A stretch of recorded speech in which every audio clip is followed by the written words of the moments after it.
So tonight's workshop, Anne Marie is going to present on the tax form. Yes. Oh,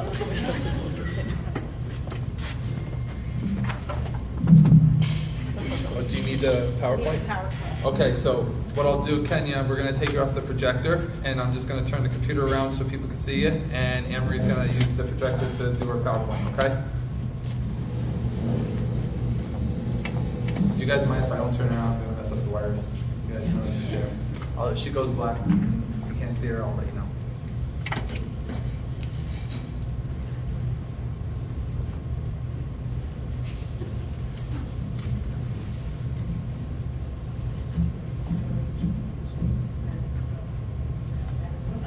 Thank you. So on tonight's agenda is the tax resolution, it's the levy resolution, so I just wanted to go over a couple of things so that both the board and the public will know how the levy turned out and what you will see on your tax bills in a couple of weeks. So what's new for this year? The property tax freeze, we were lucky enough to get 2 checks last year and the year before. Unfortunately, that's it for school districts. You will receive a check in the mail on the local municipality level, but the school districts, you will not. And there's also changes to the STAR exemption, which I'll go into a little bit further. As you remember, in May, we asked you to vote on the budget and the bus proposition, and the levy increase for the budget was 0.76%. And the additional increase for financing of our bus proposition was approximately 0.21%. So the total 0.97%, which is less than 1%, which is actually the lowest levy that we have passed here in the district. Also a reminder, we were able to use $2.1 million of excess fund balance in reserve, which is down from 2.5. And then further down from 3.5, which we were using about 2 or 3 years ago. So we were able, because of the extra state aid, to not access and use more of our reserves and fund balance. And we are using $250,000 of the tax reduction reserve. And just a reminder, the tax reduction reserve was set up when we sold the Old Beacon High School. And it was a little over $1 million in that reserve, and the function of that reserve is to reduce the levy periodically over a 10-year period. So we're in the process of doing that. And in this year, we did not use debt service reserve. We have approximately $2 million in the debt service reserve, and that money has to be used directly to reduce principal and interest payments. We did not have to utilize that, so that money is still available. So just some of the highlights. Again, equalization rates remain at 100%. They've been that way since the 2006 when they did a full reassessment in all 3 municipalities. The taxable assessed values for both the homestead and the non-homestead, so the residential and the business, that's what homestead, non-homestead is, has increased in Beacon.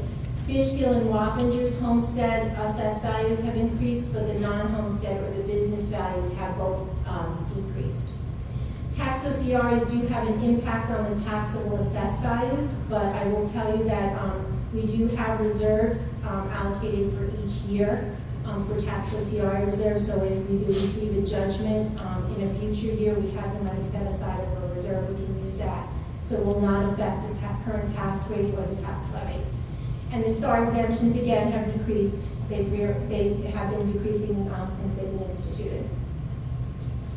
So this is just a percent increase and decrease. So Beacon homestead, non-homestead has increased 3.5% and 2.9%, which is higher than it's ever been. So there's building and there's a reassessment going on in Beacon. And as you see, homestead, Fishkill, Wappinger's increased at less than 1%. And non-homestead has decreased in both those areas, Fishkill being at 3.5%. Again, utilization rates at 100%. The tax rates for 16-17 compared to 15-16. So again, this is the first time in many years where the tax rate per thousand in both Beacon and Fishkill on the homestead have decreased, which is wonderful news. And Wappinger's increased only 3 cents. The STAR exemptions, again, this is just a slide showing how they are decreasing, and that always impacts the tax rate. So it actually has people paying a little bit more every year. So just to give you an annual, I do this for the budget presentation, but now that I have the levy numbers, it's a little true and clearer as to what will be on the tax bill. So we use the median assessed value of a home in the city of Beacon with the STAR exemption. The increase in taxes will be $39 a year, which I checked 3 times to make sure that was the number, because I was very happy that that's all that was going to be. So it's only, and it's $3.25 per month. In the town of Fishkill, with the median assessed value of $353,500 with the reduced STAR amount, $49, $408 a month. And town of Wappingers with a median assessed value of $350,500, it's $66 per year or $550 a month, which those numbers have not been that low in a few years. So thankfully, we're in a great position to be in good financial standing, also not increase the taxes that much.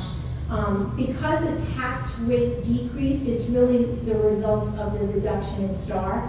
If the STAR exemption had remained the same, then we actually would have had a little bit of a reduction in the tax rate. So changes to STAR exemption. So STAR exemption, and I'll just kind of go through the chart real quick. So if you, in your current home, if you purchased it prior to May 1, 2014, you don't have to do anything, absolutely nothing. So you're still going to get your STAR exemption on your tax bill. If you purchased your home between May 1st of 2014 and August 1st of 2015, you have to register for the new STAR exemption if you bought your home after the application deadline or you did not apply. So if you're in this, I would suggest if you're in this time frame, you may want to, I put the website at the bottom, first.taxnewyork.gov. You may want to go on just to make sure. And if you purchased your home after August 1st of 2015, you must register for STAR. And just as a general comment, STAR comes off of the tax bill, the old way, the way it used to be. The new way is that a homeowner has to pay the full amount of the tax bill and has to apply to New York State, and they get a check back from New York State, so it does not flow through the school district. So I just want to say publicly, and I know that unfortunately we probably get a lot of questions once the tax bills go out if you bought your house after August 1st, but all those great numbers I just mentioned to you reflect STAR exemption. So if you just bought your house, your bill's going to look a lot higher. So you have to make sure, and we can help you walk you through it, but you're going to have to go on the website, you're going to have to apply for the STAR. And like the property tax freeze check, you will get a check from New York State Department of Taxation. And that's just a brief overview. Does the board have any questions?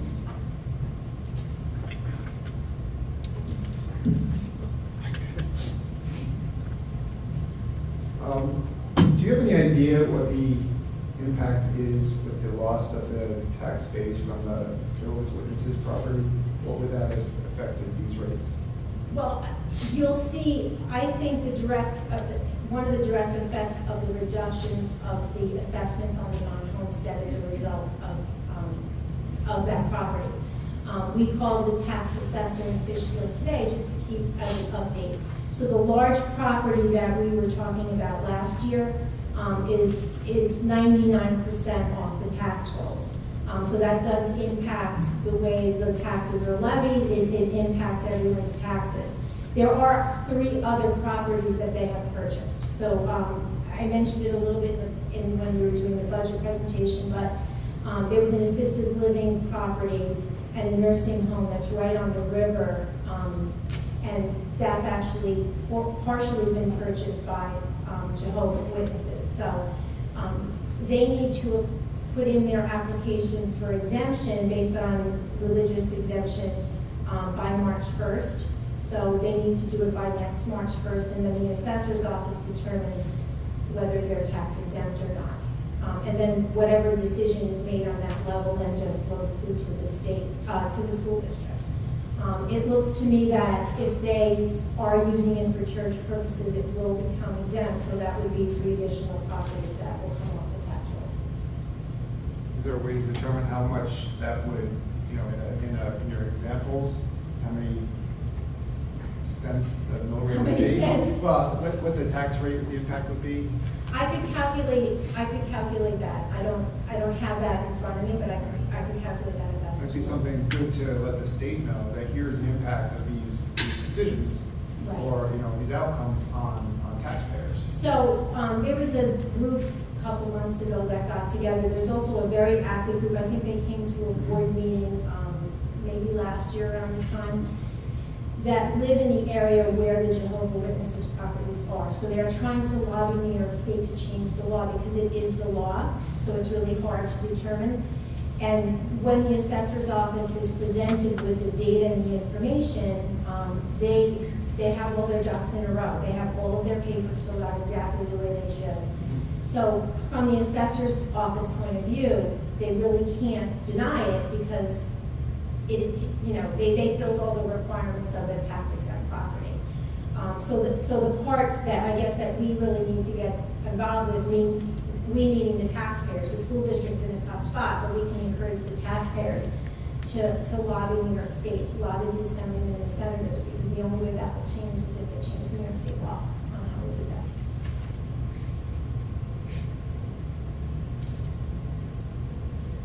that. You mentioned that we, from the sale of the old Beacon High School, we had circulated about $1 million that was used to help reduce the tax levy. So we have, what was it, $250,000 this year. How much is left?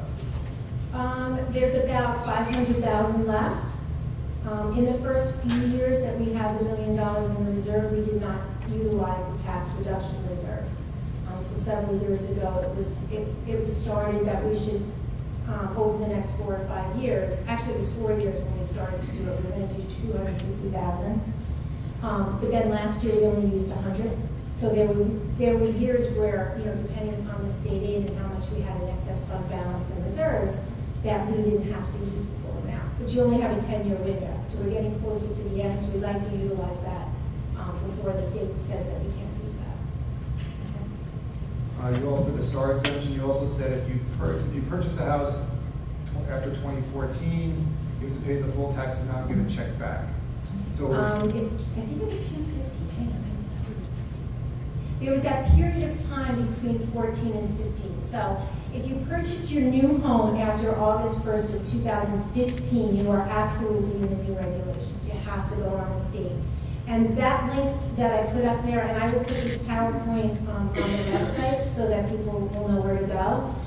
I went on the website just to see how clear it was. It was very, it's very informational, and they kind of walk you through the process. But you must apply to New York State. You will not see a STAR exemption on your property. And basically, we get all of our information from the assessor's office. So once the board approves the tax warrant, I send the information, the bills are generated. Between May 1st of 14 and August 1st of 15, there was a time frame where you could still apply. You had to apply to the assessor's office to be approved for the STAR exemption. So if for some reason you missed the deadline, or you just forgot to apply, they won't let you go back now and apply because they've finished the way they used to do things. So now you have to go through New York State. So I just wanted to put that section, because if you fall in there, you might want to check. You don't want to be surprised, when you get your tax bill, and you don't want to miss your opportunity to file with the state so you can get your check back, because you're entitled to that money. So prior to May 1st, 2014, it's still the same old way where you have a reduction Absolutely. in your tax bill. Absolutely, right, and you don't have to do anything else about it. Any other questions? Thank you. Okay, thank you. I can introduce from up here, so I'd like to just ask Dr. Sebring to come up quickly and share some good news.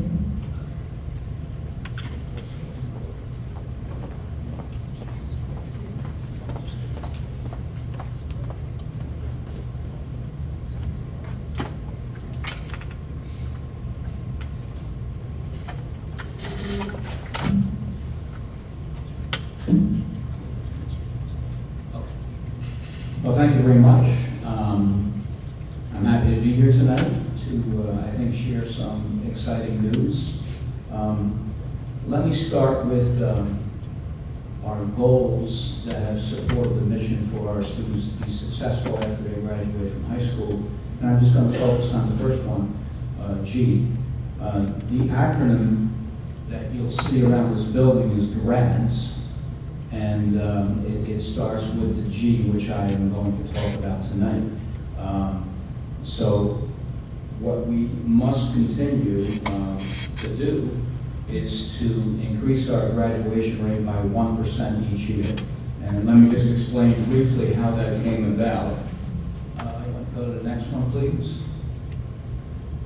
This past spring, I spent a good number of days at State Ed working on our strategic plan for school excellence. And what came about was a 3-year plan. One of the tenets was to increase our graduation rate over the next 3 years. And simply put, the percentage of seniors graduating each year will increase by 1 percentage point with the class of 2016 through 2018. So if you look at the numbers, when we first started, we determined that starting with this 1% increase, and I'll show this on the graph, that comes next, but I want to sort of preface that by saying, over the last, beginning actually with the class of 2014 and 2015, we were just about at that state minimum of 80%. But the way we got there, and like I indicated, that will be clear in the next slide, the way we got there was a combination of our June graduates and also our August graduates, because graduation rate is determined by June and August. And we were able to do that by combining the two in those 2 years. So we get close, 79 point something, and then one summer we had like 6 kids graduating, the other one 10, and that bumped us up those 2 years over 80%. And that was a major point, if you recall, when we were a focus school and the state took us off that this past spring, and we became, Beacon High School became a school in good standing with all the other schools in New York State who were in good standing. But we did that by June and August combined, and that's a little, tenuous, because you could have 10 kids and get you down below 80 again. So what the target was, if you see there with this 1%, so 2015 and so 2016, this past graduating class, the target was 81%. And then if we're going the next 3 years, a percentage point every year would get us to 83% by 2018. So if you look at the next slide, please, you can see those 2 years that I talked about. We went over the 80% barely by June and August. So the bar on the right is the August rate combined with the June rate. So you can see those 2 years we were just above 80%. Now the target for this last graduating class, 2016, you see what happened there. We were surprised, but not really in the sense of how kids were, accepting the challenge, how our teachers and staff were working with kids to get that rate up. So in June alone, our graduation rate was almost 86%. Quite specifically, it was over the 80%. And then when you added the August rate, we're now a little bit over 87%. So that certainly, was great news for us. The prediction was the 1%, but in reality, it's now a total of, I think, like 87%. So we're extremely proud of that, and I wanted to share that with you. And this message will continue, that the G is graduation. And even when we had our freshman orientation, we started right away to talk about the G. They're coming in here, and that's what we're striving for. So I'd like to share that news with you. I think Emily sent that to you earlier, but to publicly acknowledge the hard work of our teaching staff, our support staff, our PTSO, all working together, to get that to happen. Absolutely, thank you. You're to be commended, it's a great improvement. I haven't seen a jump like that in a long time, so. Yeah, I mean, if you go all the way to the left there, it was in status quo at about 74%. And so here we are. Anthony, I know you had some questions. Did you have questions? I know that when we got this information, we wanted to know. Did you do anything differently this year than years past to get that? Oh, absolutely. We did a lot of data analysis and focusing on those kids who were a couple of points below, let's say, passing Regents exams.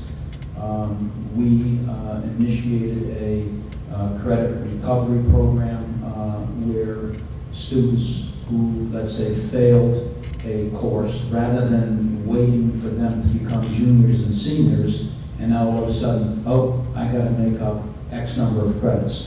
That's too late in the game. So right now, what we have in all the discipline areas, we actually have a class scheduled in their daily program for them to go into credit recovery if they need to make up credits. So, and you'll find students, very quickly, we do a prescriptive program where it identifies their weaknesses. They'll work in there. We have a teacher that is in charge by the teacher of record in those classes, and that's during the 8-period day. They can connect to this program. It's called, it used to be NovaNet when we first introduced it. Now it's GradPoint.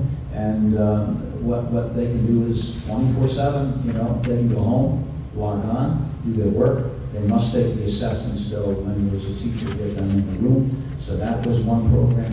A number of other initiatives, to keep kids on track. Our bridge program, certainly, we had kids coming in here who failed, subjects in the middle school, and they're in our bridge program, although it's a small group of kids. But if we had put them in the regular mainstream as 9th graders, it would be predictable what would happen to them, and they're earning credits right away in there. And so in those particular initiatives have worked very well for us.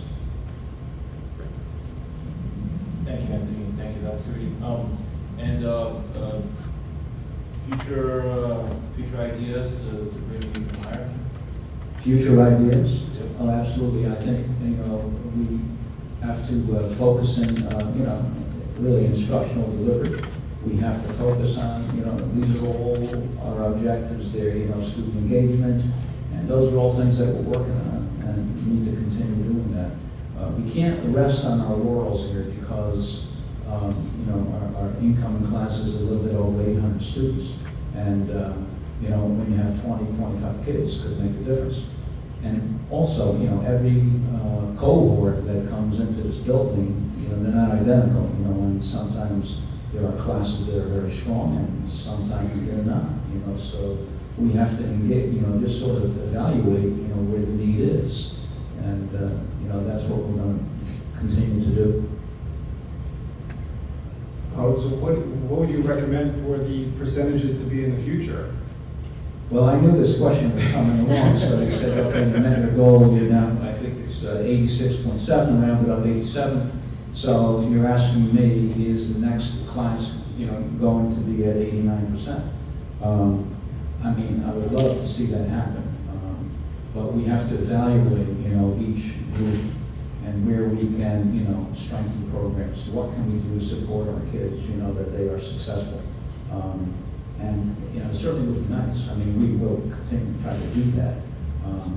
I know the target for next year is 82%, and I hate like that to go down, but there are realities too, and, but, I think we're on the path, especially getting off that list, that was a big thing. And like I said, the entire staff here has worked hard to do that. The administrative staff, support from the district office, has allowed this to happen. So, and our kids, they have to buy into that as well. And that's why, you'll see it all over the place. And these grads, and we even have a newsletter that's called Gradsgram, so when the state, if you remember, the state coming in here to do the evaluation here, I think about 2 years ago or so. I mean, they liked it so much they wanted to make T-shirts out of Grazigram, and I said, no, it's packed. We can't do that.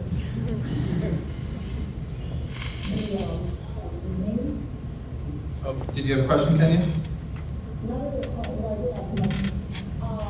Graduation rate was why I joined the board. And I know that you instituted a replica of what they were doing over at the middle school where you were teaming the students. And can you hear me? Yeah, we're good. Dr. Stevens had instituted a replica of what they were doing at the middle school so that when the 8th graders come over to the high school, they would all be teams. And so those cohorts have yet to graduate. So my question is that I know that the teaming has been very effective. Has the group that has now probably in 11th grade, are we seeing a decrease in the need for students to have credit recovery based on this teaming that you had implemented, I think 3 years ago? Yeah, I think I understood the question was what Ms. Gaston was talking about, that a number of years ago that we introduced teaming at the 9th grade level so that they would have the same 4 Common Core teachers. And the students that needed the additional help would go back daily for one period to those 4 teachers to work on skills, development, and so forth. It's a good question. I mean, do we see, I've not specifically looked to see if less kids are going into the grad point, but we know from the earlier review of that program that the failure rate at the end of 9th grade for many of the teachers was significantly reduced, so that they're earning their credits, much earlier. But that's a good point, and that's something we'll be looking Great. Thank you, Doug. I'm going to say, I want to commend the teachers, the staff, the central office that provided support. And I want to commend you, Dr. Reed, for the good work. How about,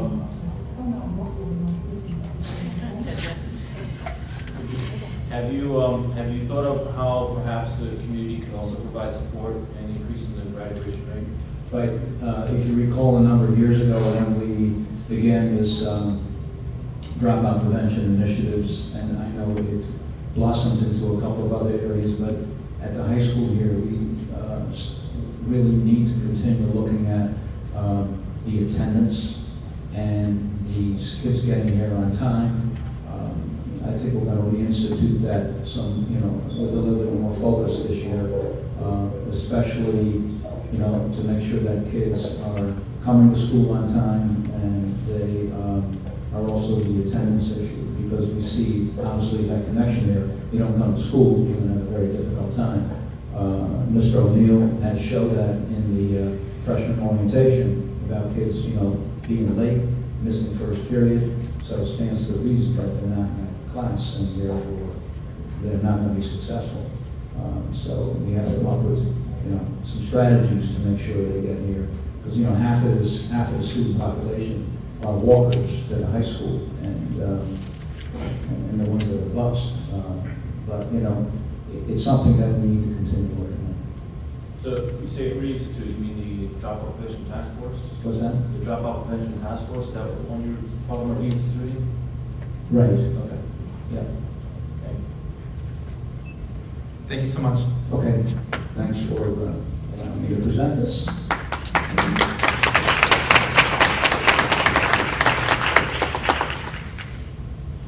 Kenny, going back on the projector, just so you know. No funny faces. Having too much fun with this. All right, so I want to review the agenda. We do have some corrections to the instructional personnel agenda. The first one is item N2, where it has Janet Roberts was removed from the permanent substitute teacher appointment and added to item O, substitute teacher. Item M, lowercase e, was amended to read 14 hours maximum per person. And then there's a correction to the date on the instructional agenda It was originally instructional item R. The date change was the dates that were changed were September 19th, 2016 through September 18th, 2020 to October 12th, 2016 through October 11th, 2020.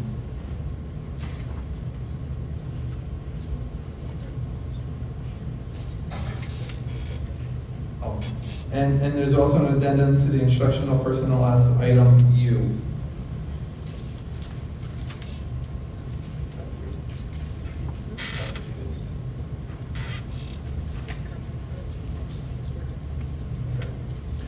So we have student and school presentations, parent groups, teachers report, open to the public, the superintendent report, board comments, unfinished business, any new business, business of the consent agenda.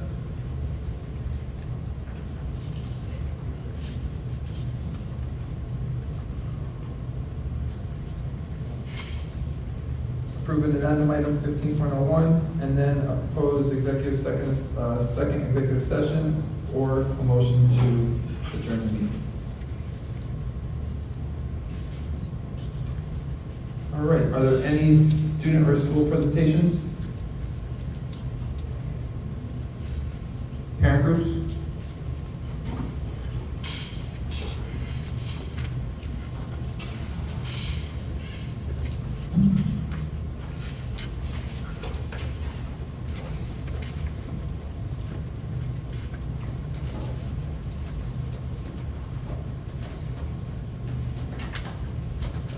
Good evening.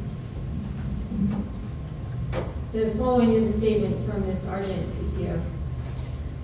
Staff and families at Sergeant learned just a few days ago that our school's physical education teacher, Marianne Cirillo, is being involuntarily transferred to Forestville right before the school year begins.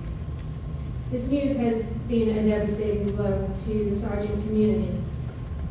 We are asking the district administration and the Board of Education to reverse the decision to take Mrs. Cirillo away from Sergeant students.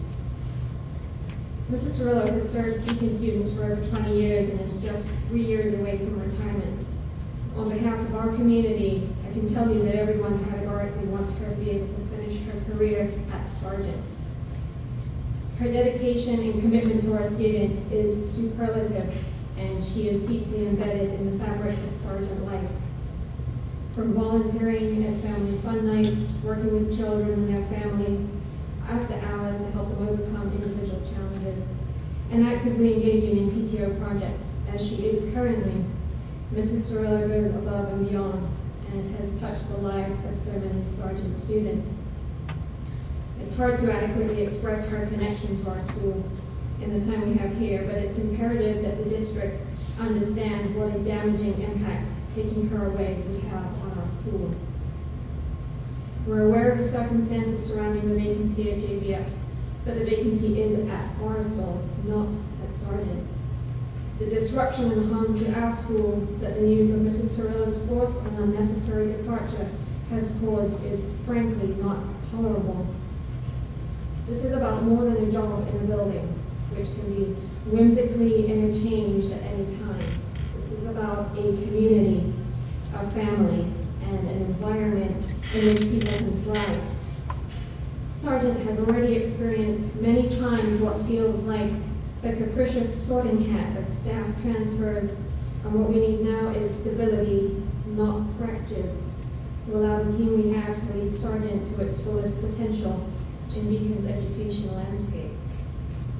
Yesterday, we launched a public petition to keep Mrs. Cirillo as Sergeant. In just 24 hours, that petition has collected over 220 signatures. The more people come forward to express their outrage and anger at this unnecessary transfer, the more the poignant stories come out of just how important she is to our school. We'd like you to hear some of those comments now, but also we ask that you visit the petition to read all of the comments after tonight's meeting. Here are a few from students' families. One says, she is irreplaceable.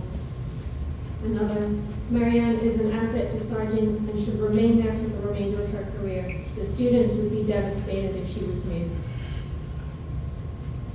Another, Marianne's heart and soul is in Sergeant. It makes absolutely no sense to involuntarily transfer her 3 years to retirement. The move is unfair to her students.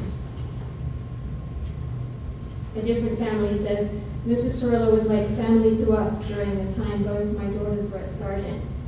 My oldest daughter was never a sports girl, but Mrs. Cirillo encouraged her and gave her the confidence that she could do it. Other families have said things like, it's not an option to switch out our most respected and beloved teachers. This should not be a standard by which we treat our teachers, their students, and the community. Someone else said, I'm deeply opposed to this type of treatment of Sergeant faculty.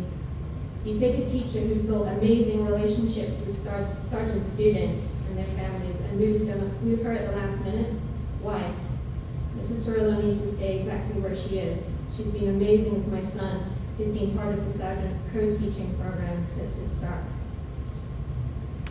Other families have said in numerous comments, please do not transfer Mrs. Cirillo. Both she and our children deserve better. And we have some notes from staff that will be impacted should this happen. The children that attend Sergeant learn from and love Marianne Cirillo. She gets along well with all of us, the teachers, the parents, and the community at Sergeant. Her positivity helps set the tone for the school. Please let her stay where she does so much good. Another teacher says, I've worked at Sergeant for almost 30 years, and Marianne is a wonderful teacher and friend. Please leave her at Sergeant to finish out her career in BCSD. Stop moving people around for no good reason. And even a few of our students got online and wrote their words in support. Please don't transfer her. We love her. She's an excellent teacher. Another kid says, I'll be really upset if she leaves. The best PE teacher ever. She belongs at Sergeant. And so, from us, the PTO, we're asking you, Beacon City School District, please make this situation right. Damaging one school to solve a problem at another is not the solution. Mrs. Cirillo needs to stay at Sergeant Elementary School. Thank you.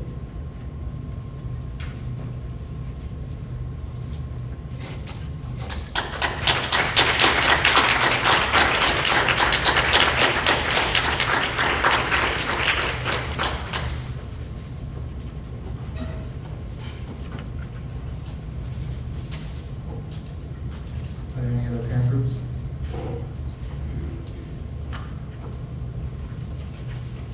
Any teacher reports?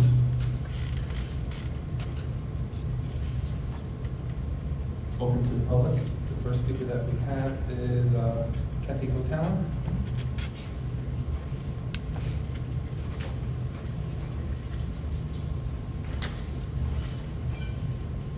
Good evening.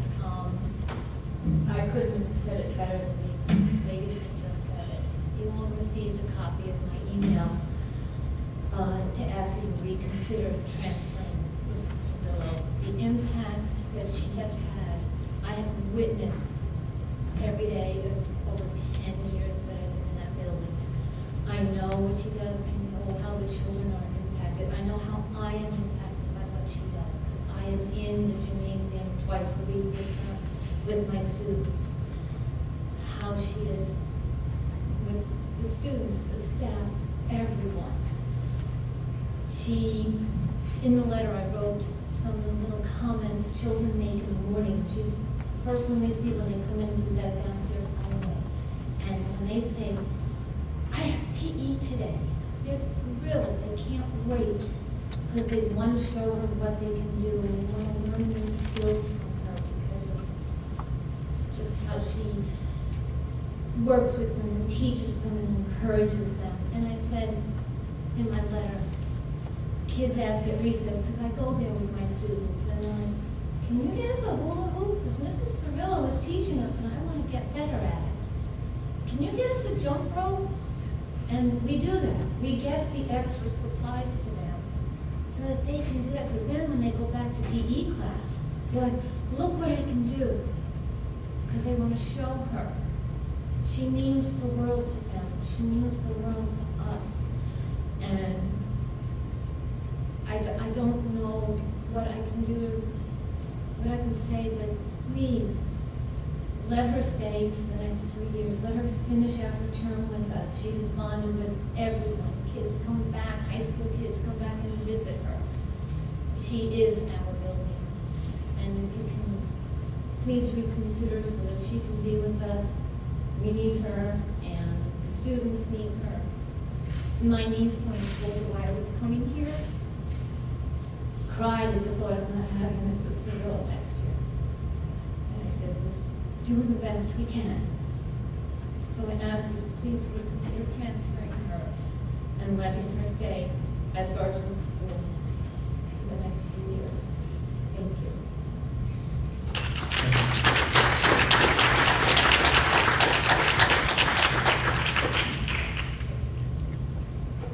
Mr. Wolf?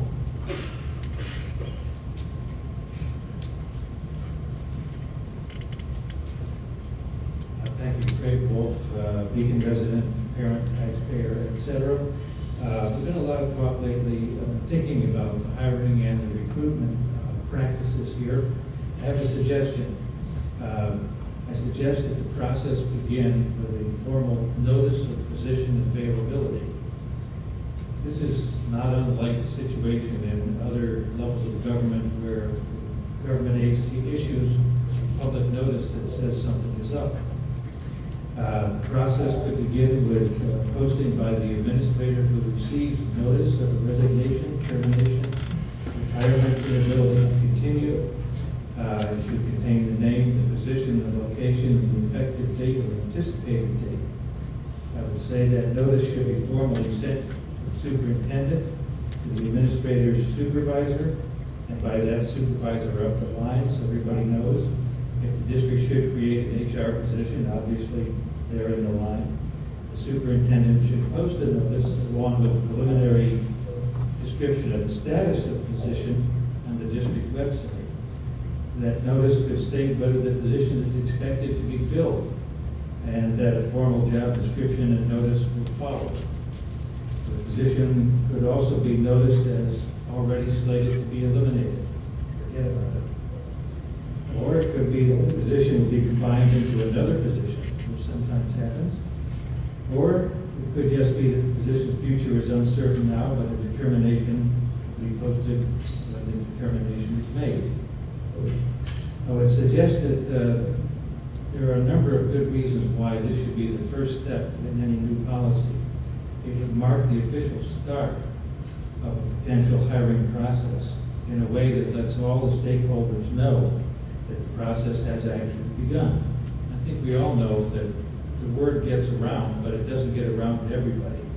In this way, it becomes more fair and raises the level of fairness across the district and all kinds of stakeholders. It can also help in filling positions by getting the word out earlier in a preliminary manner before the official processes begin. And it can also just serve as a news item in the district, which is valuable in itself. So that's my suggestion for today. Thank you. Do you want to talk about how posting to the district? So I don't disagree with you, Mr. Wolf, and I will tell you that when someone does resign from the district, there is a vacancy posting form that's filled out by the administrator and is sent over to central office. So either the superintendent or the assistant superintendent sign off and approve it. And we do post the job. We do internal posting. We're required by the contract to do that. And we also do an external posting. So those I agree with.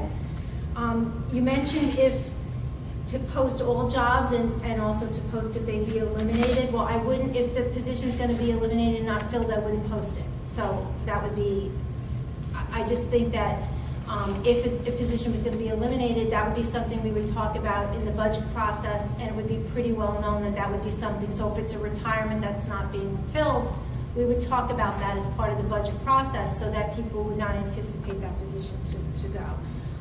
So I don't disagree with you. In theory, a lot of the things that you mentioned we are doing, we just do a little bit differently. We did put things on our district website. We are in transition of our district website, so we're going to start going back to that process, and I was going to talk about that in the superintendent's report a little bit, but I just wanted to say that most of your ideas we do, they just look a little bit different than what you had mentioned, okay? No one else was signed up. Is there anyone else that would like to address the board?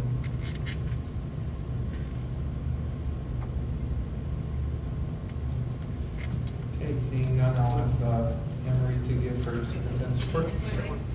Oh. Sure. I didn't see you move this row. Well, if you didn't already know, I am Mary Ann Cirillo, and I so much appreciate the support I've had from the Sargent family behind me. But Mr. Sen, I had Cynthia and Samantha. Mr. Zoff, I had Catherine, Rebecca, Jacqueline, and Billy. Mrs. Apology, I had your son Terrence. I taught Michael Patchen and Addie and Bud Rodkowski. So I do have the support of Sergeant and Ms. Gatson. I coached Pamela and Corinne. So I have history with all of you on the board, and you know me and know about me. And the people have just spoken as if I'm some kind of superhero. But really, I just go, I do my job, I love all of our children like they're my own. And it feels so good to know that the Sargent community feels this way about me, and that I'm such a strong part, because I've always felt that way. So for me to leave, I know you said I could do a good job somewhere else, and that's probably true, but I really feel at home. I really feel like it would be wonderful to stay at Sargent for not just a business proposition, for all of the people that are involved. I have students and staff and families that I would wish to remain with. And we know I'm retiring in 3 years, so there's a lot of things I have to, finish out before I go. So I ask that you consider before the start of the school year, allowing me to stay at Sargent and not making that move. So thank you very much for your time.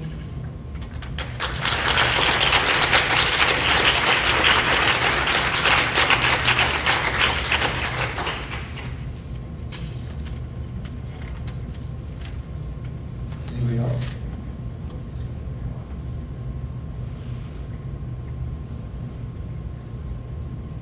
All right, seeing none. Anne Marie? Okay, I just have a couple of quick things.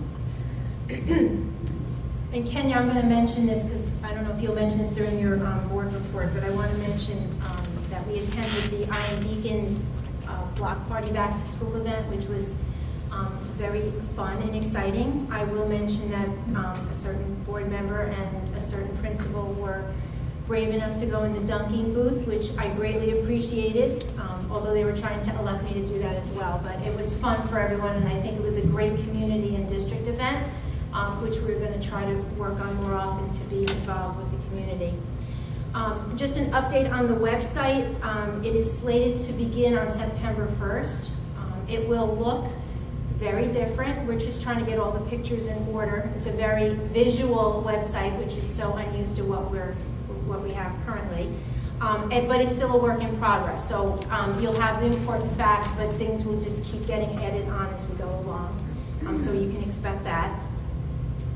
I want to mention there's some more hires on this agenda. We still have a couple of more leave replacements to do, but I just wanted to mention, because I summarized this with all the chart paper in my office, that we had 23 external hires in the administration and teachers over the summer.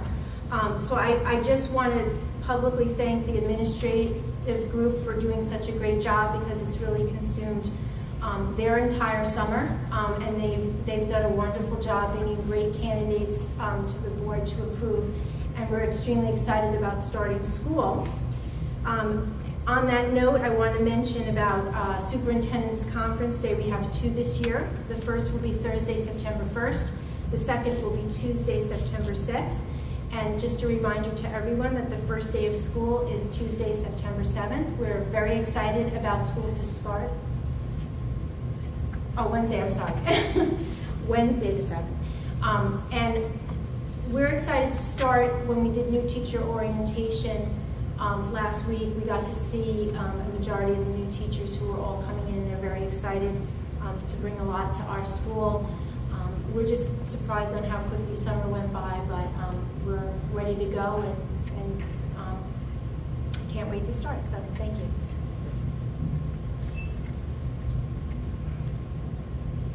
Board comments? Anthony? So I'm glad on the district website, under the news and announcements, I'm glad to see that under the district's website, in the news and announcements, the application for vacancies is posted.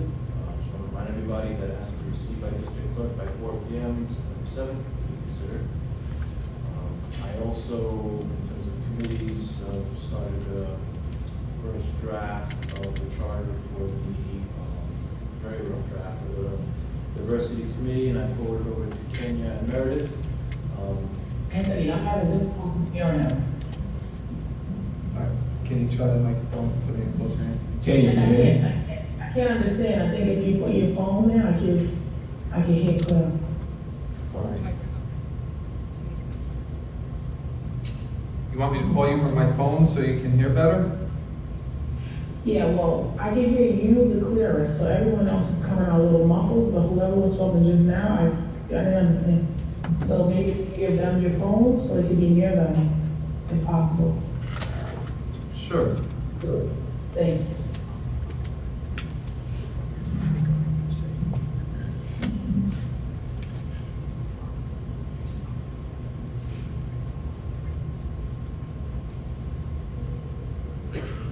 Calling Kenya. You calling my phone? She had to call the microphone. Oh, the microphone? Yeah, Yeah, just give them your phone. I can hear. It's the same microphone. Yeah, but you're supposed to hear it. She's trying to say. You're Yeah, pass me your phone. Just hung up on her. I don't know what you're doing. She needs to be closer Your to phone the is computer sitting next than to the you when you microphone. talk, so if they have the phone when they're talking.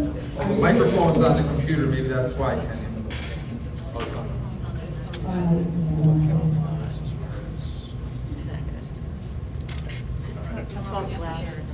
All right, so I'll just make this short. I was going to read the draft, you know what, it's going to be too much. When I get comments back, this is a collaborative effort between Meredith, myself, Kenya. Okay, sorry. All right, so I wanted to say that I started drafting the diversity committee charter. I'm waiting for comments back from Kenya and Meredith, and hopefully we'll be able to present to the board a draft charter at the next meeting. That's all I have. Thank you. Bill? Come on up.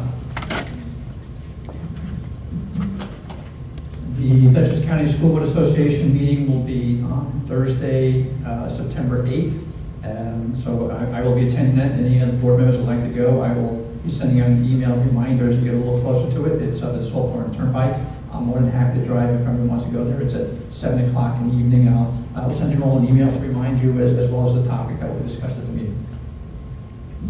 Thanks. Mike? You have to come over there? Yes, sir. Wait. Kenya, can you hear me okay? Oh, yes, Mike, yeah. Okay, I'll stay seated then.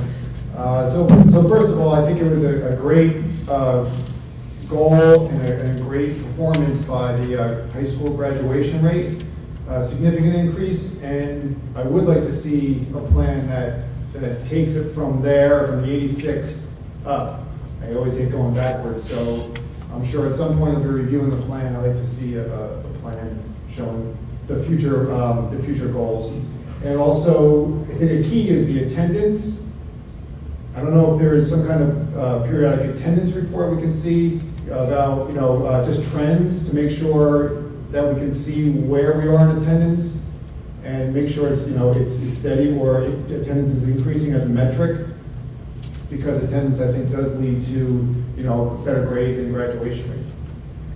I also was looking for we talked about the hiring procedure, and Craig had made some comments about the procedure, so I think if we get that completed and on the street, it will, either alleviate a lot of questions, or it will give a good base that we can add to. So I know I was looking to see if we have a date yet, we talked about last meeting, a date when that'll be done.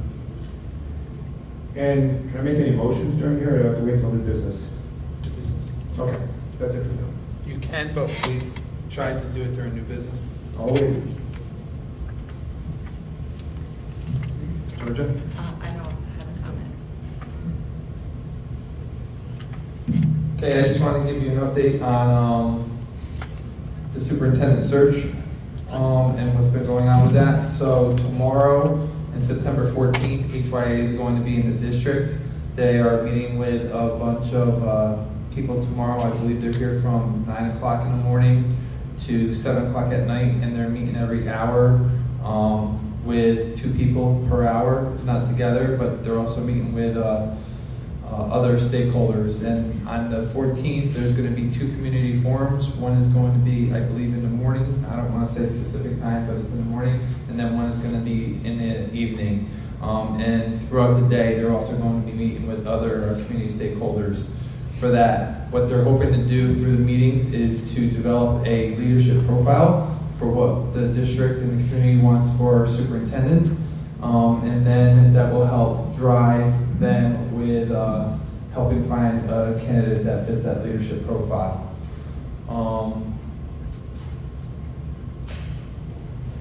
Also, I wanted Anne Marie to talk a little bit. I was made aware that the sign at the end of 91 Road is going to be Up in and by the running? end of the week. Yes, it's ordered, it's delivered to the company, it's in the process of getting sent here and put up, and the owner of the company guaranteed it would be up and running the first day of school.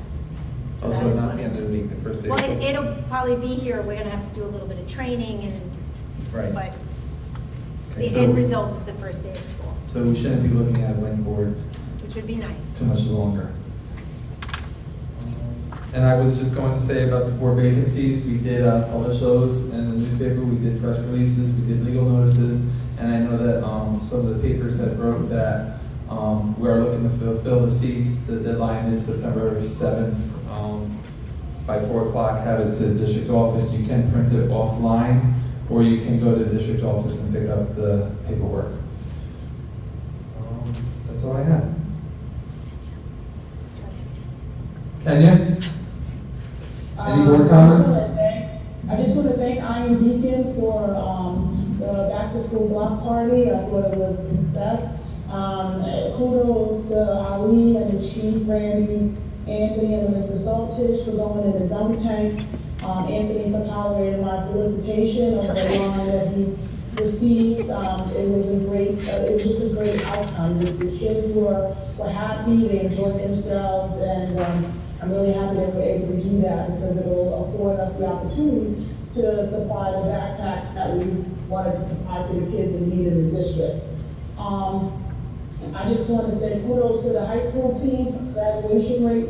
When I joined the board 3 years ago, the graduation rate, I think in 2012 was about 72 or 74%, and I've seen that number climb. I was in awe, and I totally appreciated the very personal graduation ceremony that occurred the other day.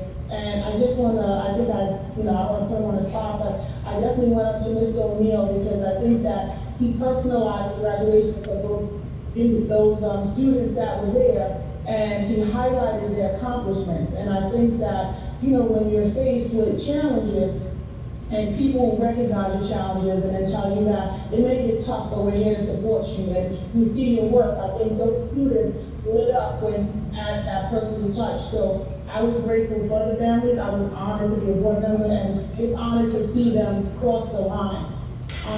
One of my concerns is the global regions. Students are struggling with that. They struggled with that. I think it was 55% the rate back in 2012. Or prior to that students were passing, and that seems to be a trending problem. The students that struggled this time, they also were struggling with global. And so I'm wondering if there can be some initiative or special studies put aside for those students to assist them. Global is a 2-year course. You have to retain information from 9th grade and then go to 10th grade and kind of carry it over. And I think if there isn't consistent, refreshing of that subject area, the students are losing it. So some students are taking it 3 and 4 times and still not passing. So I think we need to pay attention to that, just like we're paying attention to the graduation rate. I just wanted to know the status or the outcome of the Grow Your Own program. It started out at the high school. I don't know who really took it over, how it ended, how many students were still remaining there. Will that program continue in September? And I think that's it. Thank you, Kenny. All right, unfinished business. We shared on the August 8th board meeting that we received 5 RFPs for legal counsel. So are you guys ready to have a discussion about the RFPs for legal, or would you like for everybody to be here? I know Meredith isn't here, but I prefer to table it. Yeah, I think we should have the remainder of our 7 together to do that. okay. So I just know that we said that we would discuss it here, but if everyone's not here, I have no problem tabling it. I just didn't want to neglect bringing it up. I have some other openings. This is Oh, unfinished. okay, so we have to make a motion to table it, or you don't really have it listed? We don't have it listed, Okay, so. so we should put it on for the next meeting.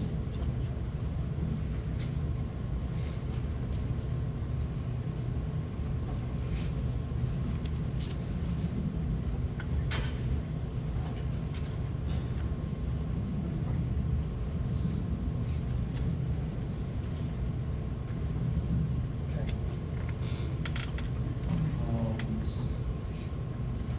That's the only unfinished business I had. Anthony, you said that you had Yeah, something I'd that like we to started make discussing? Yeah, I'd like to make a motion that we reverse the decision for private interviews based on the candidate for the Board of Education based on the interpretation of the law. Second. Comments or questions?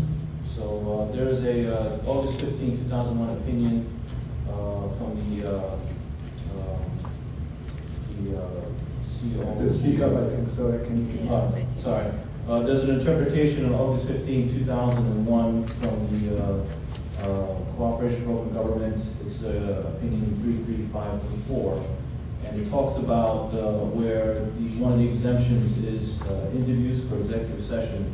However, the letter is the opinion basically states, given the liability with which the law requires, requirements of openness are to be interpreted, and given the obvious importance of protecting the board of franchise, this section should be interpreted as applying only to employees of the municipality and not to appointments to fill unexpired terms of elected officials.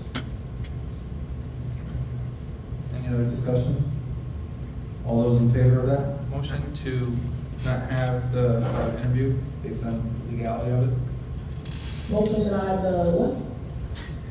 We had a discussion, Kenya, about having part of the procedure or process that we're going to follow for the board. We had a discussion whether to have the interviews private or public.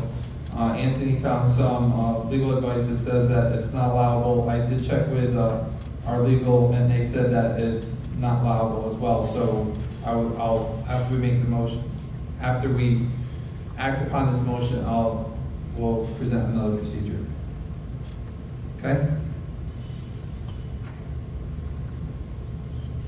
So can you restate the motion then? Sure. So Anthony, the motion was to not consider private interviews to fulfill the board vacancy seats.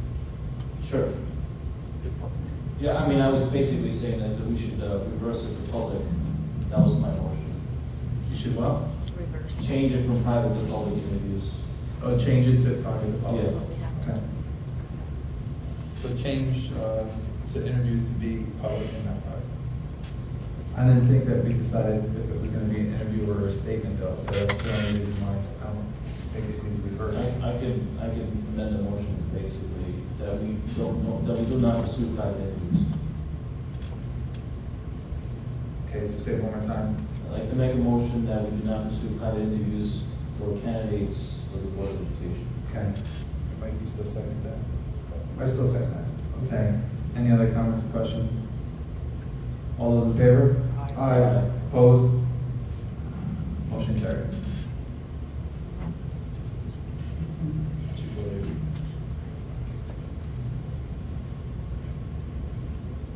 Okay, so do we want to continue having a conversation about what process we want to follow for the BOE vacancies? I know that the deadline is the 7th. We're looking to how we want to go about on the 12th, because we have board meeting on the 12th. So how would you like to proceed with that? Do you want statements? Do you want a Q&A? Well, the motion that was passed included private interviews and a meet the candidates night. The meet the candidate night wasn't something that we said we would do. It was something that we said we would hope to collaborate with the PTOs to see if they would be able to put on. Yeah, that was still part of the motion. That's the motion that passed. Yes, that's right. To have the meet the Yes. candidate night. Meet the candidate night, that's then the public statement, by each of the candidates, and then we said private interviews, and then a vote. So what we just did was we took out the private interview portion, so it would be either public interviews or no interviews. Okay.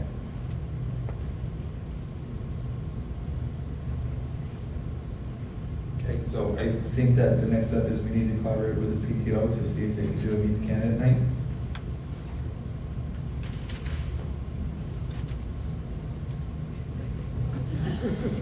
You would be willing to do it? Thank you. I mean, I think we all should still be, doing our interviews, except now we'd be doing them in the public where, we'd ask the questions and the candidates would respond in public. So I think part of that for us is just being thinking about what are the questions that we want to ask both candidates. Okay. Do you want me to motion to develop questions, or we could just have a discussion about it? Huh? I think we need to ask questions, be able to ask questions then in the public. Sorry.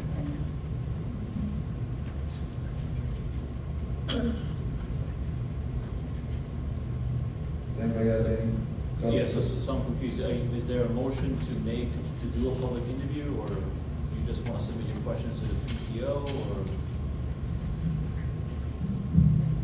So, okay, I'll make a motion that for the Board of Education candidate to fill the vacancies, that we will, each board member will submit to the board president the questions that we would like, to ask of the candidate.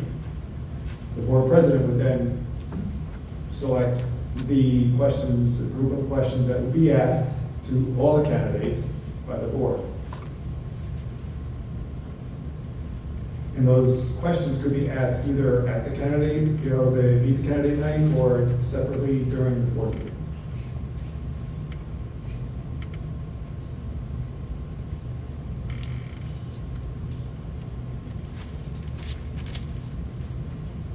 I would just suggest that they be done at the board meeting, because it's the board's going to have to make a decision, so we may not all be able to make it on a meet the candidates night.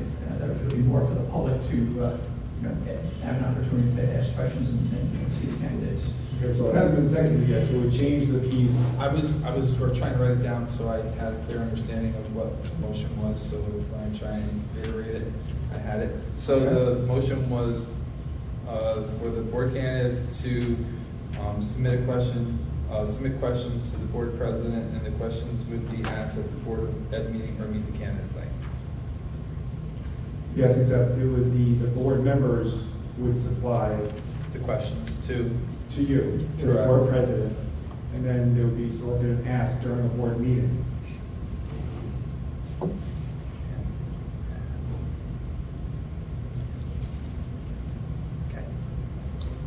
Is there a second? Second. comments or questions? Kenny, any comments or questions on Mike's motion? Well, no, not really. Okay. Any other comments or questions? All those in favor? Aye. Opposed? Motion carried. I'll get with you at the end, make sure that I get everything back correctly.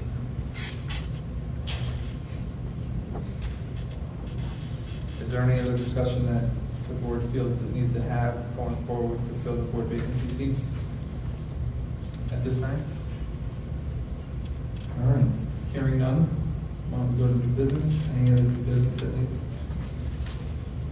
Yes, I'd like to make a motion to have a discussion, which will probably have to occur in executive session, to review the reasons for transfer of Mrs. Lello from sergeant school. A motion to move to executive session, Lisa? Mike, can you say it again? I'll make a motion, and my comment was, which would probably be conducted in executive session, as to the reasons for the transfer of Ms. Cirillo from sergeant school. Okay. Is there a second? Second. Second. Georgia seconded it. Anne Marie. So you're basically asking Anne Marie to give an update on personnel? Right, it would be the personal reasons, which is why I made the comment, we would be doing the So we need a executive second. session. Okay. So I'm asking, are you okay if we do that during the second executive? We'll have a second executive session tonight? Yes. Okay. All those in favor? Aye. Opposed? Motion carried.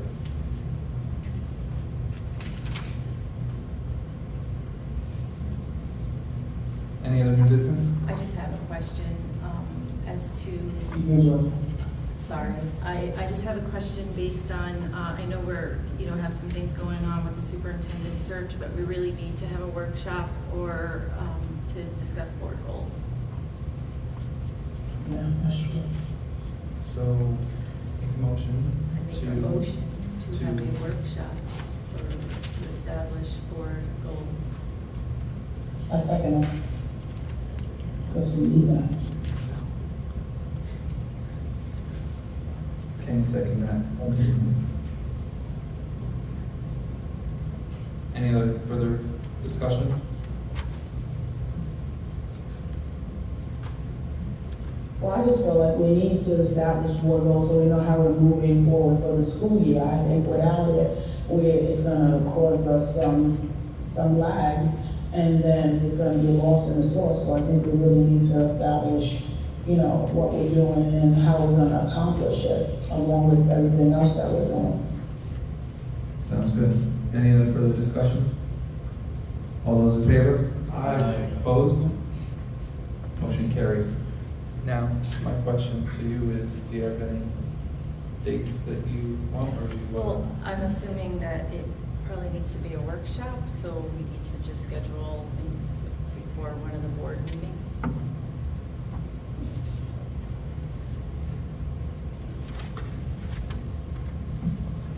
Okay.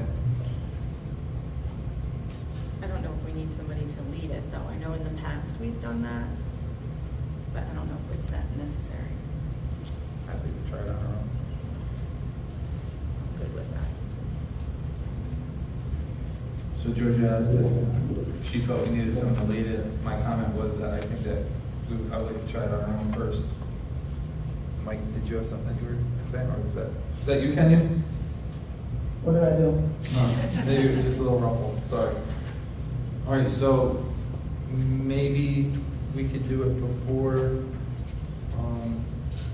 the board meeting on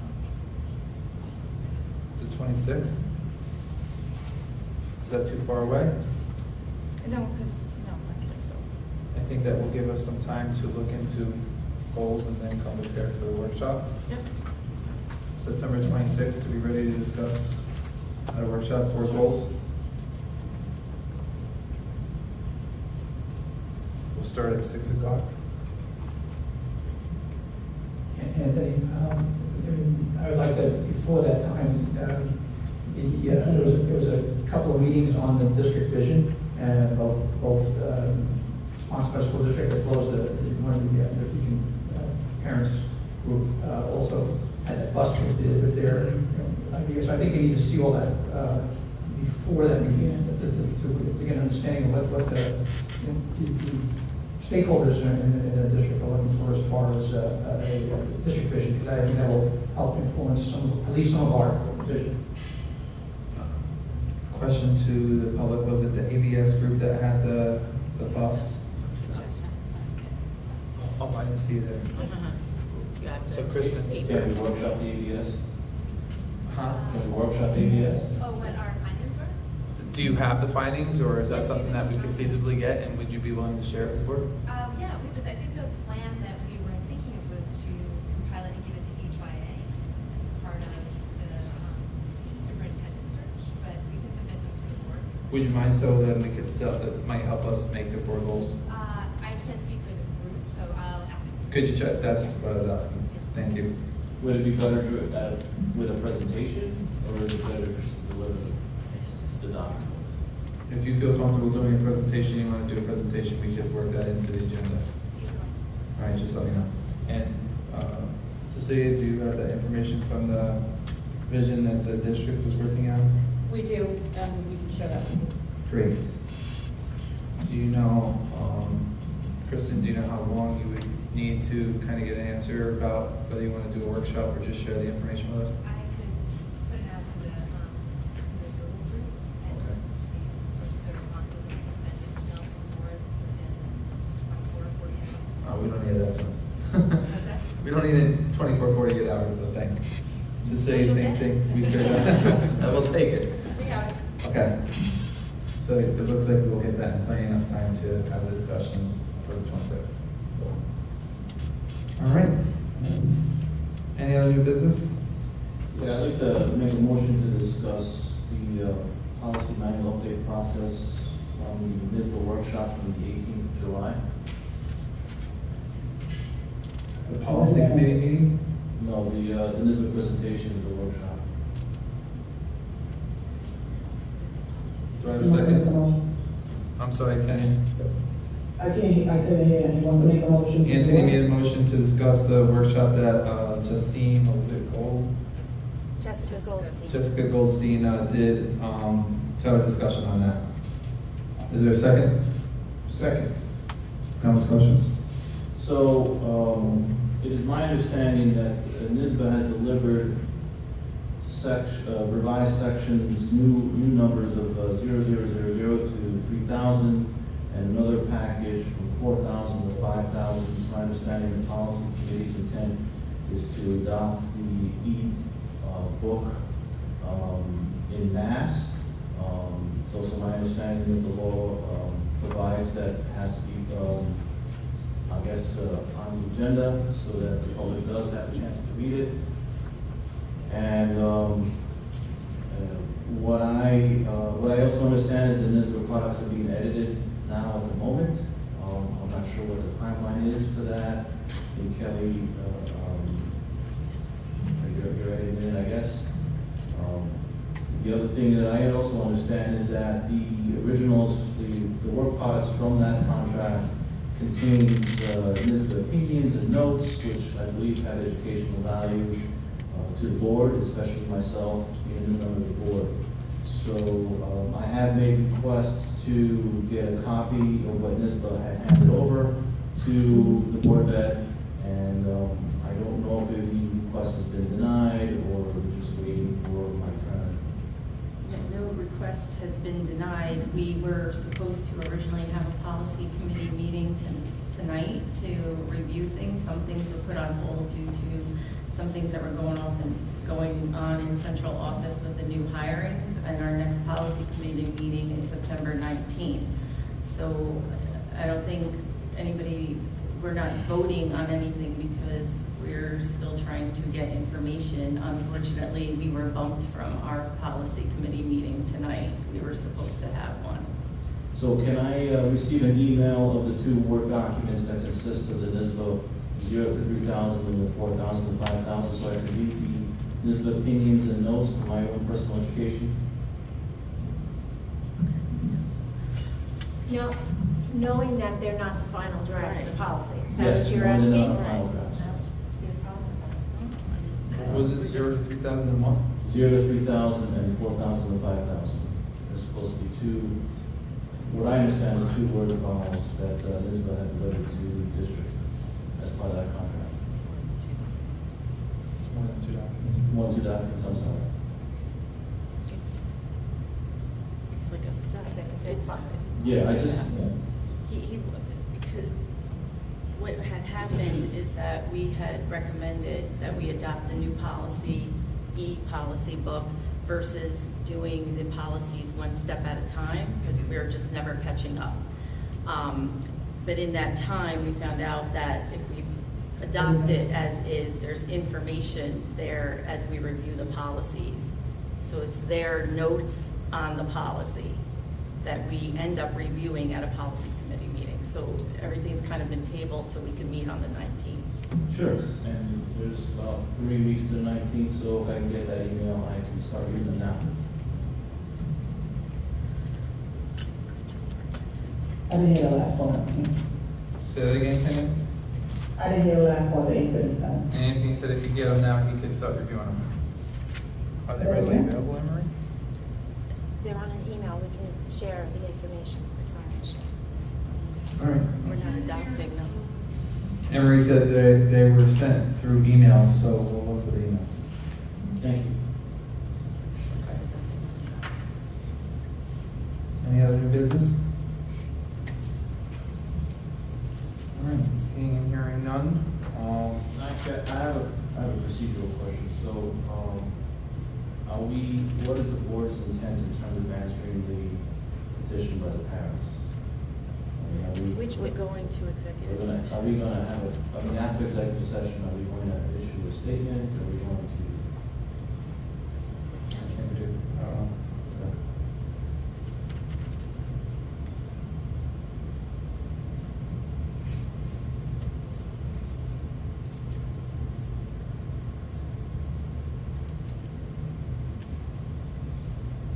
All right.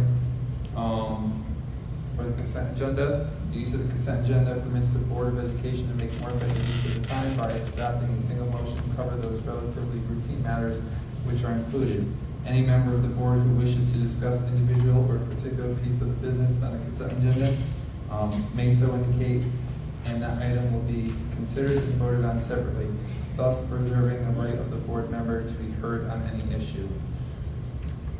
So I need a motion. Do I hold before the motion?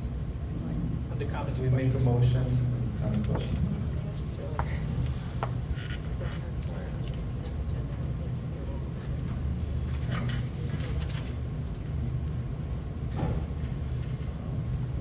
I'll hold it during the process. Okay, so I need a motion to approve item 13.01 through 13.1. 14? 1401. 14. Oh.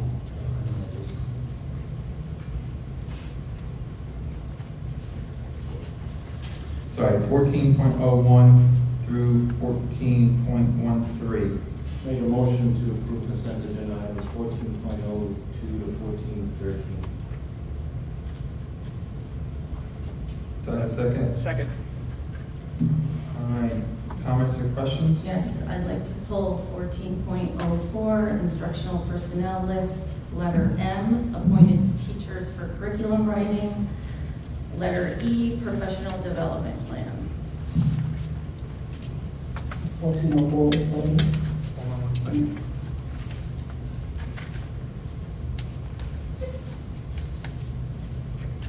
Letter M, capital M, lowercase e. Yes.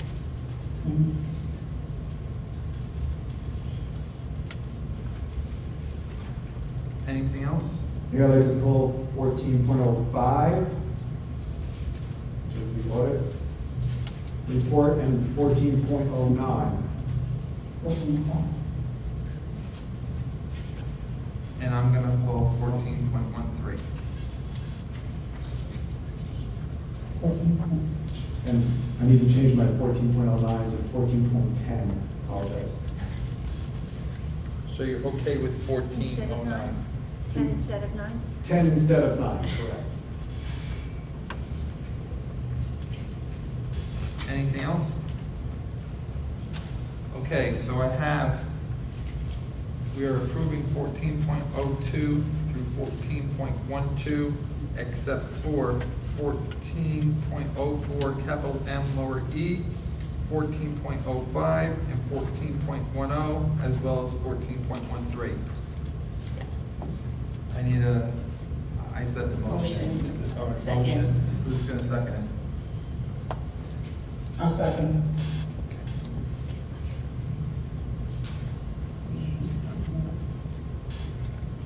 Comments or questions? All those in favor? Aye. Opposed? Motion carried. Okay. So the first one, 14.04, capital M lowercase e. I need a motion to approve 14.04, capital M lowercase e. Motion to approve 14, Okay, I need a second. Second. Any comments or questions? Okay, so this is just, my question. As far as professional development plan, it seems like it is like an important area.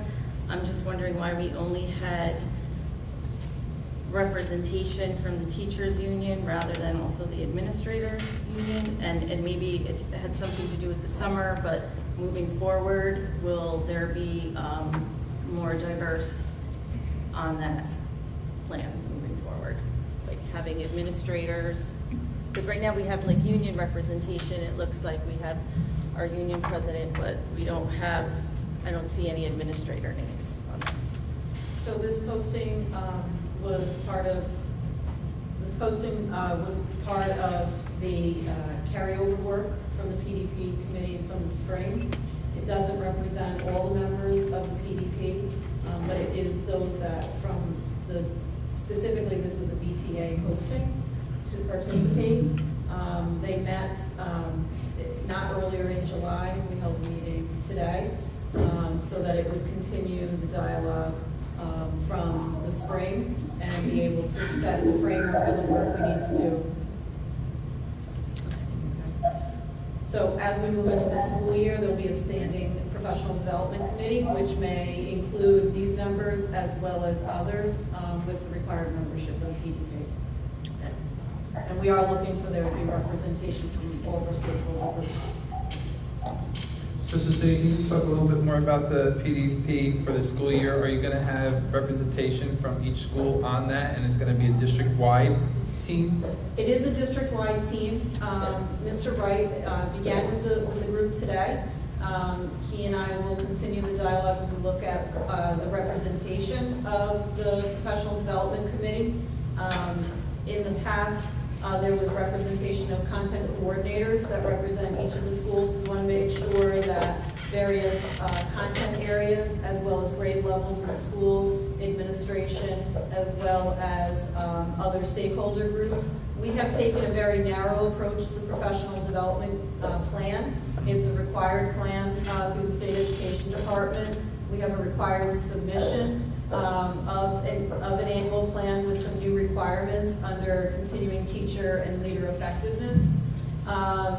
Hours, which replaces the mandated 175 hours of professional development, so we need to work to align all of that. Our draft plan from 2015-16 was a documentation tool more than a planning forward tool, in that it represented the professional development activities that had taken place. And the work that we need to begin now is planning forward, aligning district priorities and goals based on student and process data that then connects to what the overall district initiatives are and how they're connected to the work that we need to do. So there will be ongoing work so that this committee is able to monitor the implementation of our professional development activities as we go through the year, and then review to see if that's getting us to an impact on what we're trying to improve in terms of student and school process. Okay. And comments or discussion? All those in favor of 14.04, capital M lowercase c? Aye. Opposed? Motion carried. 14.05, any motion to approve 14.05, which is The audit report? audit report. Motion to approve 14.05. Second. Georgia? Comments, questions? Question on page 3 of the report, there's a payment to Duchess Bosse's on the 8th of August, check number 23263, I guess. And then on page 4, there's another payment, same price, $196,000, $247. Dutchess County Bosse's. I just want to verify that these are not duplicate payments. They're not paying in full. So the BOCES bill starts out in July, and the only payment we make is for the administrative portion of their budget and the capital. So the July and August payments are always exactly the same. And then in September, you'll see an increased amount when we start paying for the tuitions and all the other services that we get from BOCES.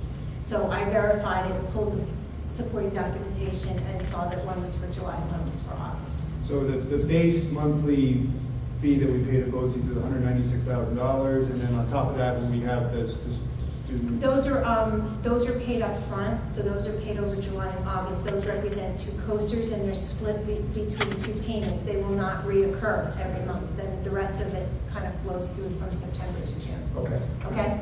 Thank you. Mm-hmm. Any other discussion? All those in favor? Aye. Opposed?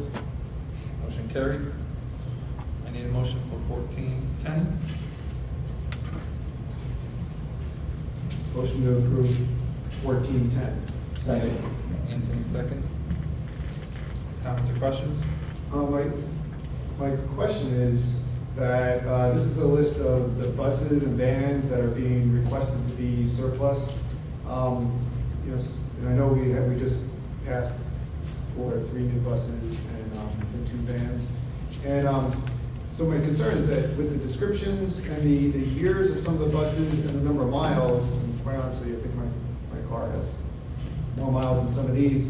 And I'm just concerned that we're getting rid of buses that maybe either are not ready to get rid of or maybe more economical to put the work into to maintain. So I wanted to visit the bus garage and see these vehicles before I approve the surplus of these vehicles. So I know that you had a question earlier today, and I know that this report I may have sent to you again in an email, or actually to the whole board in an email. I also asked Mr. Mackey to give me the service payments that were made on these vehicles, and I think that was also in the email. So I think that we get to the same decision that we do personally when we have a car, and we have to determine whether it's better to buy a new car or to kind of pump money into it. And we have an excellent mechanic staff at the bus garage, but it's still parts and it's still labor. So these vehicles have significant mileage on it. What we worry about also is we have to realize that an older vehicle will break down. We worry about getting children to school on time. I mean, they do pass DOT, so they're safe, but we don't want to disrupt the children's, commute back and forth to school. So when they get to a point where the maintenance is a lot, the vehicle, and a few of them, I'm looking at it now, have rust, we determined that they would be more of a trade-in value than we're able to actually, at 1 year we were able to actually purchase another vehicle from all the trade-ins. So it is a decision that needs to be made, though.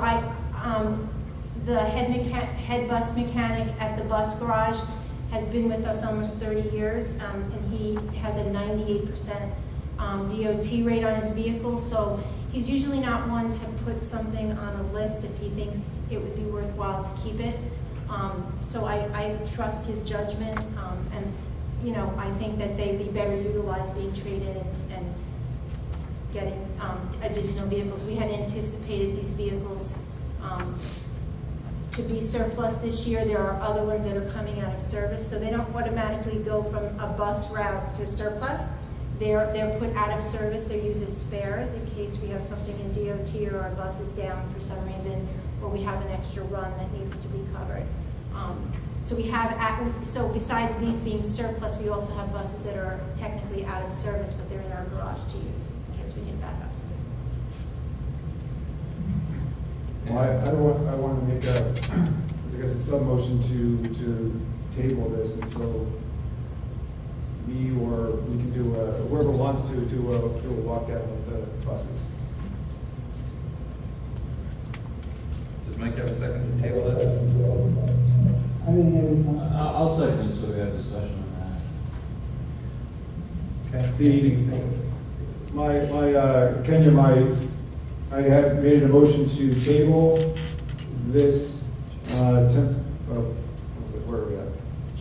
4.10 based, until we do a walk down of the buses that are in question.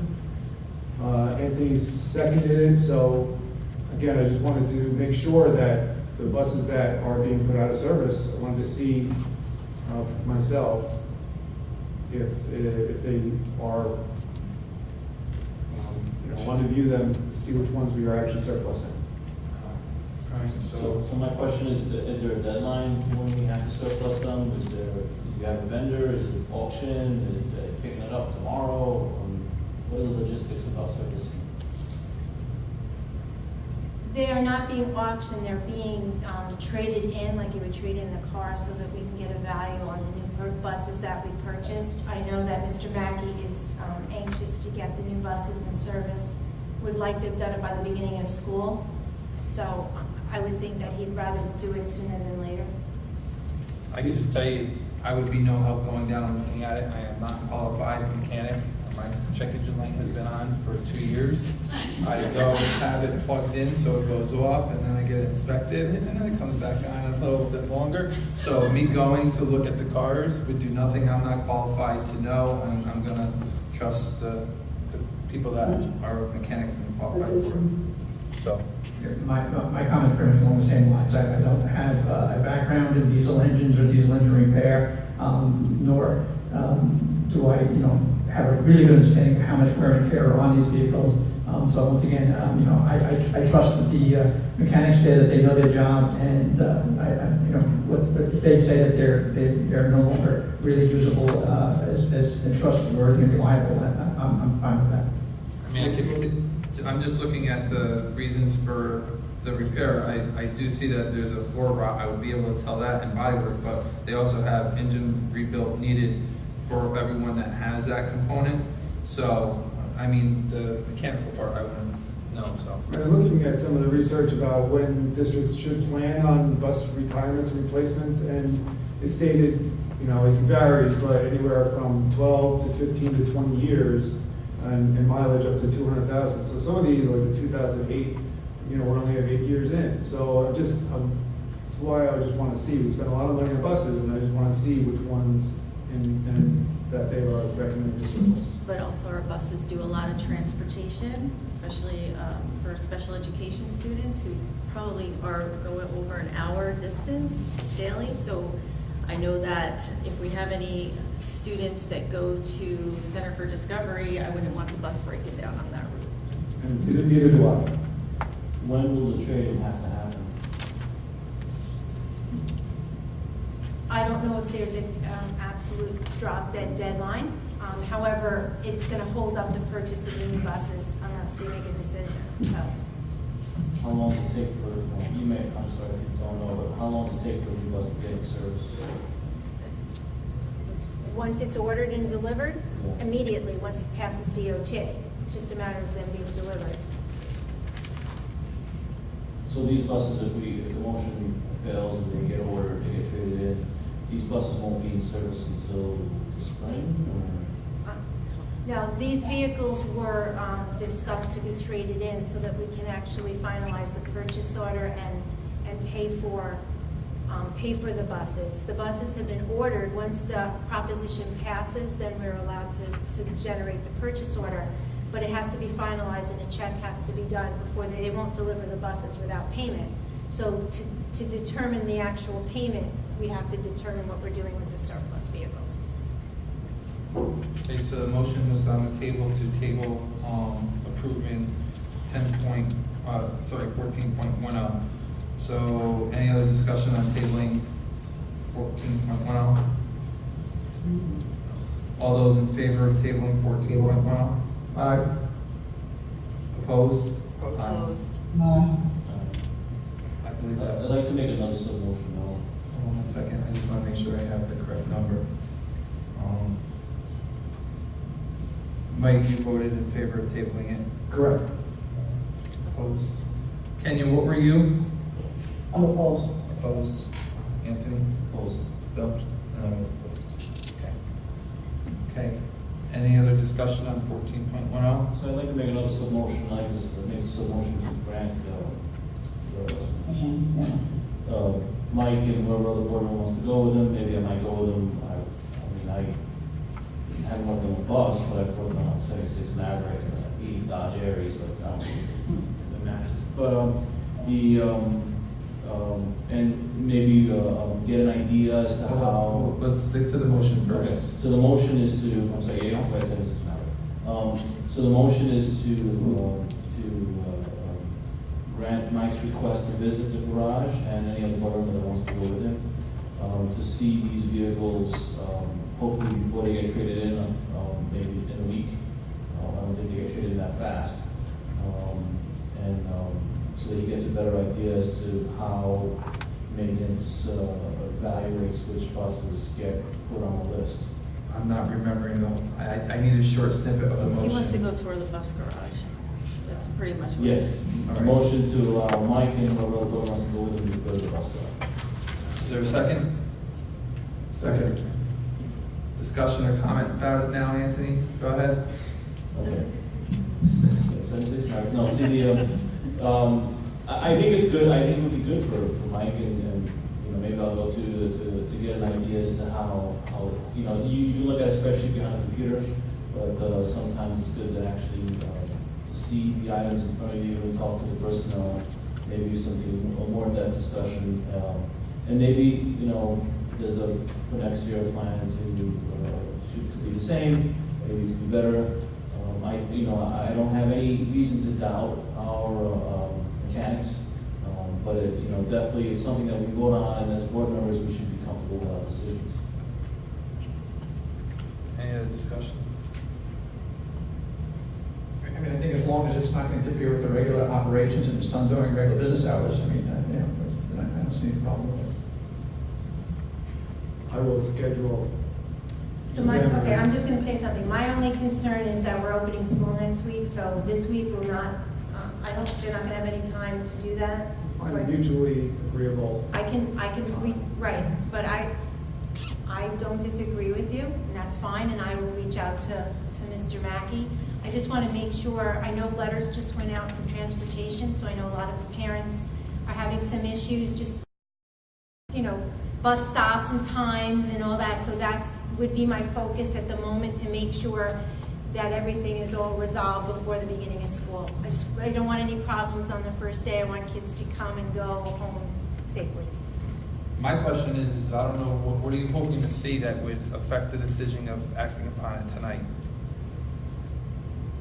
Like, what is the visit going to do that's gonna change the action that would be acted on There would be tonight? nothing that can change the action tonight. But so what is what are you hoping to get out of the visit? Are you gonna start the cars, or are you gonna hook them up to the computer and test them, or? I want to go visit the bus garage to see the conditions of the buses and the ones that are being proposed for surplus. But if we can't come to an agreeable date before the surplus, then there's nothing I can do about that. So the current motion is whether it should be a motion or not, to allow me and whatever other board member to set up an appointment to go see Mr. Mackey in the bus garage. Does it really need to be a motion? I mean, I It just wasn't think, to be emotional. I also think it's kind of like outside the scope of all this, you know, All right, so it was a motion and it was seconded, so we had comments and questions on it. All those in favor of granting? Is it the first motion passed or failed? No, we haven't gotten to it yet, Kenya. There was a motion, then that motion did not pass. The motion was to table. Now this is a motion to allow Mike to visit the bus garage. I mean, I know it's you, I know it's. Bus garage, the visit the bus garage? we're like a joke now. I mean, really, I mean, this is like getting out of control. It was, You he mean, he wants to assess the buses? Is that wants to go what- take a physical look at the buses. Okay. So, all those in favor of granting the motion, for a visit to the bus garage? Aye. Opposed? Motion I'm carried. not even understanding what he's gonna get at. He's going to the bus garage by himself, like? He's going to go to the bus garage. Kenny, I'll go with him, make sure he doesn't start any of the Get out of buses. the bus garage. I'm not. Kenny, he's gonna go visit the buses at a mutual agreed upon time that could be set up so it doesn't interfere with, district business. All right, so, I'm So are we sorry. going as a board to No. do these buses? No. I have no Not be interest. going. So Mike, is this gonna be similar to the same trip you made the last time to the bus garage? Because you visited the bus garage before, am I correct? I visited the bus garage, but there was a busy day, so, and I committed at that point to make an appointment before I go to the bus garage. Well, and the reason I'm just trying is, to figure out like what's gonna happen, like it's nothing, Well, you just wanna visit the bus. we spend a significant amount of money on buses every year, plus Mr. Mackey in his capital presentation had a lot of issues that he was looking for, a generator, et cetera, there was some potential safety issues. So if I could walk down the bus garage, and when we come to the capital portion again, we'll know, be able to prioritize what he's asking for in the budget. But wouldn't it be more effective if you review the paperwork on the buses, like the maintenance, and that would kind of give you a clear picture of what's happening with the bus? So unless you have like bus inspection experience, is that what you have? Looking to see the physical condition of the buses. I'm not gonna stop you with the bus, you have my vote to go with it, I'm just trying to understand what you would get out of it, but I'm not a vote at all, I'm listening. All right, so, Do you want to come with me to the bus garage? Say that again? Would you like to come with us to the bus garage? Are you going this week, because I'm in Vegas, so.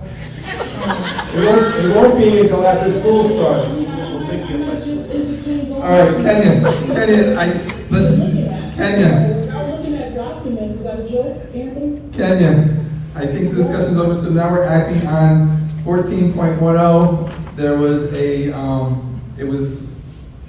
we need to vote on 14.10 to approve the surplus. All those in favor? Aye. Opposed? Motion carried.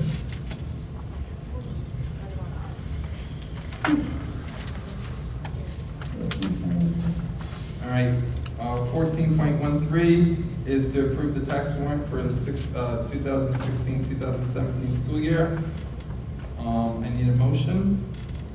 Motion to approve 14.13. Second? Second. Comments or questions? All right, can we do a roll call vote, please? Ms. Patchen? Yes. Mr. Rakowski? Yes. Mr. Singh? Yes. Mr. Zoff? Yes. Mrs. Gadsden? I don't know, so you got to like, It's the tax warrant for the 2016-2017 school year. It was pulled because we needed to do a roll call vote. oh, yes, yes. Mr. White? Yes.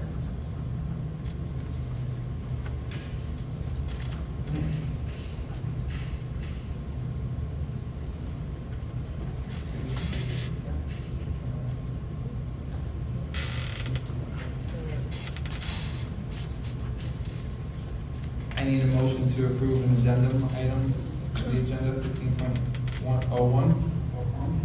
Motion to approve the addendum to the instructional personnel list. Second? Comments or questions? I just want to give a little, it's an addendum because when Anne Marie and I met for the agenda, you didn't receive. I did not receive an acceptance of a job offer, so I'm going to introduce a couple, but I'll start from the behind. We were happy to hire the band teacher at Beacon High School. Why, we just need to approve it. Oh, sorry. So, all those in favor? Aye. Opposed? Motion carried. Okay, so now I can say it. So we were happy to hire Peter Head as the band teacher at Beacon High School. I also want to I have a couple of other introductions. I'd like to introduce John Fredo. Can you stand up, please? Since you've been sitting here the whole time, he's our new social studies teacher at the high school. And I just want to mention, on the agenda also was Samuel Senis, who's our new assistant principal at the high school. She was here for a long time. She has a long commute, so I told her she could kind of stay around, but she did meet with the board, and we're very happy that she's starting here at the high school.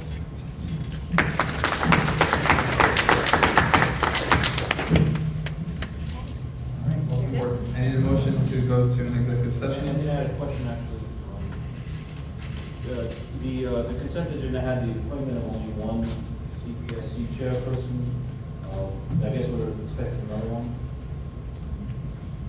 That's we approved the one that applied for the posting. And yes. I need a motion to adjourn to executive session. Anthony, before you go into executive session, is Mike going to the bus for the hard like Friday? Kenyon, enjoy Vegas. Don't worry about the bus garage. I really want to see what he sees. I'm being very honest. So I'll be back like Thursday, but I don't know how late. He's not So going this if you week, make it Kenya. for me, Can you make it for Friday? Does that work? He's not going this week. And I'm not at work, so I can go during the day. No, I really want to see it. Yeah, he's not going this week. I can't hear you, Is say it that again. possible? He's not going this week, Kenyon. Okay, good. So can you tell me, like, send me an email when he plans to go, so I can try to arrange my schedule? Yes, absolutely. Do I need a motion to go too, or no? No. No. No. All right. I A like motion to adjourn to executive session. I like the motion to adjourn executive session to review the employment history of a particular individual on the board. Actually, I don't know if the board is to take action after this. I don't think so. No? A second. All those in favor? Aye. Opposed? Kenyon, have fun in Vegas. Hit big.